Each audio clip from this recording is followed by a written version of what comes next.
Hi there, knife people, hello lady and gentlemen. This is a brand new Spyderco Salt MagnaCut that I got on a Cyber Monday deal. So today I am going to give you my first impressions and do a couple of cutting board style tests onto this knife. I know how important it is it has this bright yellow handle, but putting it into the denim jean pocket, just moving it in and out, maybe 10-15 times, I got a lot of denim rubbing on this yellow. So I would say it's good for your maybe swim trunks and slacks, not so great for the jeans. It's a back lock. The back lock makes it hard to operate with one hand. Well, it's loosening it up. Originally it wouldn't do it, and it's not super safe to do what I just did. But there's a huge finger choil here, so unless you're holding your finger here somewhere, it's not the fastest one-hand deployer. You can do it with one hand, but you need to add a little bit of wrist if you want to flick it. If you don't add wrist, it stops about halfway. The safest way to close it is by holding it by the blade, compressing the back lock using two hands like so. All right, it's time to do some testing. This here is a tributary to the Chesapeake Bay, but we're too far upstream from there.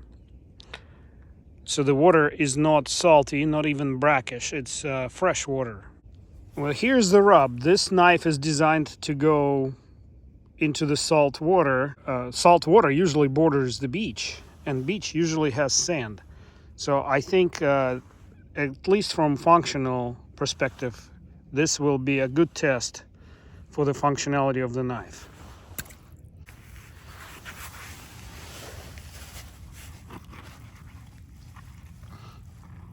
It's chilly.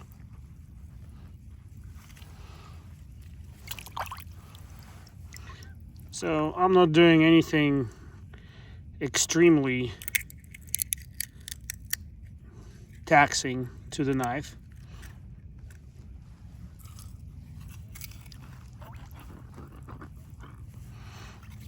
I just want to see what can you reasonably expect when this knife ends up in a wet sand.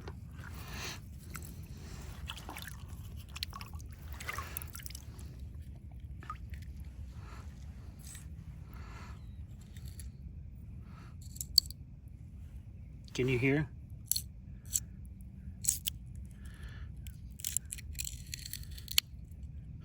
It locked.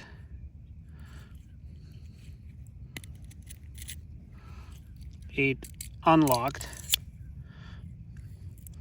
That gritty sound is MagnaCut chewing the sand up, or vice versa. Probably the other way around. Anyway, let's unlock it partially.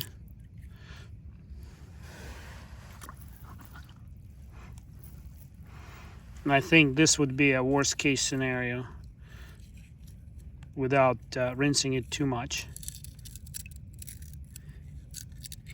So it won't lock if you get sand into the mechanism here. I know I'm probably stating the obvious. Let's give it a little wash down. But it locks if you wash it off. So we're gonna call it a pass. I spoke too soon because when I went to pocket it, it wouldn't fully close. Definitely do not put it like that in your pocket. You will cut your finger if you do. So I'm gonna partially open it and give it another wash down. A good wash down here and try to close it. Okay, and it's closed.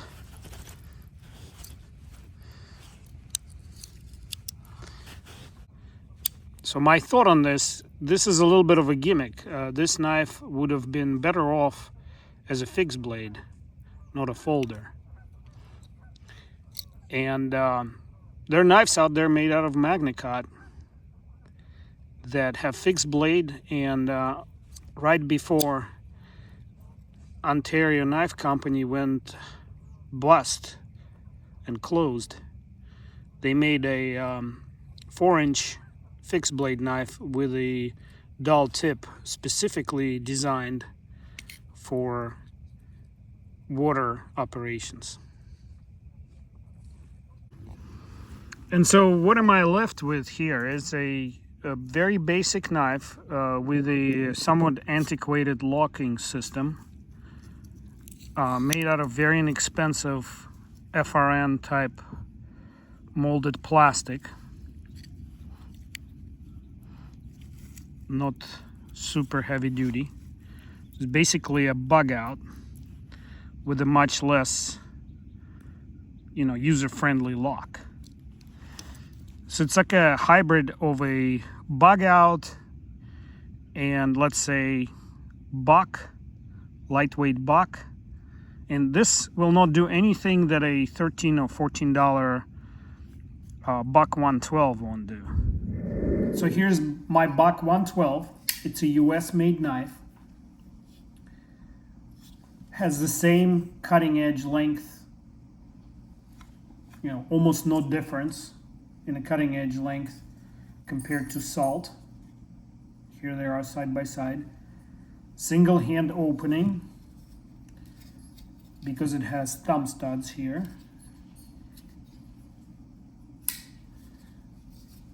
And recommend two-hand closing. This is made out of 420C steel, which is inferior, I'll admit, inferior to the MagnaCut here. Now let's see what that MagnaCut looks like. It's a waterlogged tree trunk that's been sitting for a while. It's still pretty hard. Do it like this. And because it's waterlogged, water being incompressible, is just as tough on the knife, on the blade tip, as anything out there. Don't really want to damage it. Let's see what it does here. Do note how much the blade is flexing here. I think it's on par with a 3V steel. For that stab and pry test, I'm gonna hold it in a reverse grip like this. Because if I hold it in a direct grip, I am fearful that I'll somehow disengage the back lock. So I feel that in this grip, there's nothing on my hand or on the glove that will unlock it. So let's give it, say, 20, 25 stab and prise. Now, if you watch my channel, you see me torture knives all the time. And if you don't watch the channel, now would be a good time to like this video and subscribe and hit the bell button. This way you will not miss more torture tests. So I'll speak out of experience. Steels that are equivalent to 420 HC or 420C, still like on the buck 112, would not survive more than 16 stabs like this. Because while they're tough steels, they fatigue a lot faster. Boing, boing, boing, boing. Flying colors here. You can see, I was definitely more than half an inch deep into this wood.